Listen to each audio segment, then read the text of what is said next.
આવી રીતે જ્યારે તમે મેથીનું શાક બનાવશો તો ઘરમાં બધા આંગળા ચાટતા રહી જશે. કિલો મેથી પણ બહુ ઓછી પડશે. એક જુડી મેથી લેવાનું અને એને આવી રીતે ઝીણું ઝીણું સમારી દેવાનું, કંઈક આવી રીતે. જ્યારે ઝીણું સમારાઈ જાય ત્યારે 4 મીડિયમ સાઇઝના કાંદા લેવાના અને એને પણ આવી રીતે મોટું મોટું સમારી દેવાનું. જ્યારે બધું સમારાઈ જાય પછી બધું સાઈડમાં મૂકીને એક તોડું લેવાનું, એમાં 2 ચમચી જેટલું તેલ નાખવાનું, 1 ચમચી જેટલું જીરું નાખવાનું, તજ નાખવાનું, 2 એલાયચી નાખવાની, 4 થી 5 લવિંગ નાખવાના અને 4 થી 5 કાળા મરી નાખવાના. થોડીક વાર શેકી લેવાનું. પછી જે આપણે કાંદા સમાર્યા હતા એને પણ આની જોડે નાખી દેવાનું.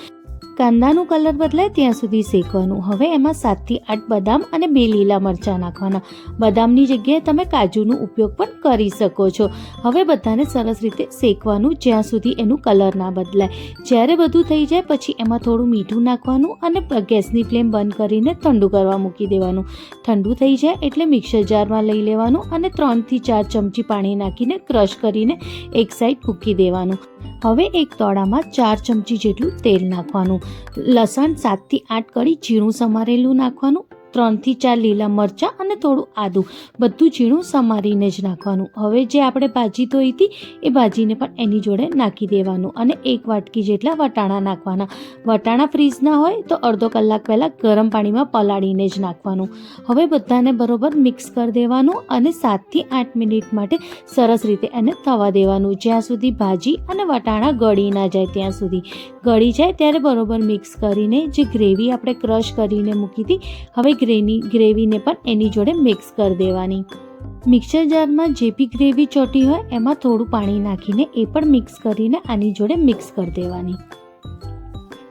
હવે બરોબર આપણે એને મિક્સ કરવાનું અને અડધી વાટકી જેટલું બીજું પાણી નાખવાનું. તમે જેટલું ઢીલું કરવું હોય એ પ્રમાણે તમે આમાં પાણીનો ઉપયોગ કરી શકો છો, પણ અડધી વાટકીથી વધારે પાણી નાખશો તો બહુ બધું ઢીલું થઈ જશે. બસ આવી જ રીતે આપણે બધાને મિક્સ કરી દેવાનું. હવે આપણે ફરીથી આમાં મીઠું નાખવાનું. મીઠું નાખતા પહેલાં આપણે ટેસ્ટ કરી લેવાનું, કારણ કે પહેલાં બી ગ્રેવીમાં મીઠું નાખેલું છે.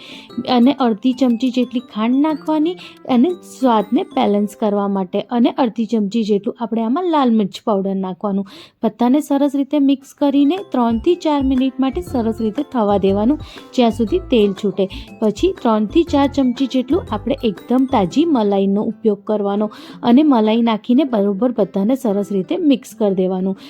તાજી મલાઈનો ઉપયોગ કરવાથી શાકનો ટેસ્ટ બહુ જ સરસ આવે છે. અને રેડી છે મલાઈ મેથી મટરનું શાક. આ શાક ખાવામાં બહુ જ ટેસ્ટી છે. તમે હોટલનું શાક ભૂલી જાઓ એટલું સરસ ઘરે શાક બનીને રેડી થાય છે.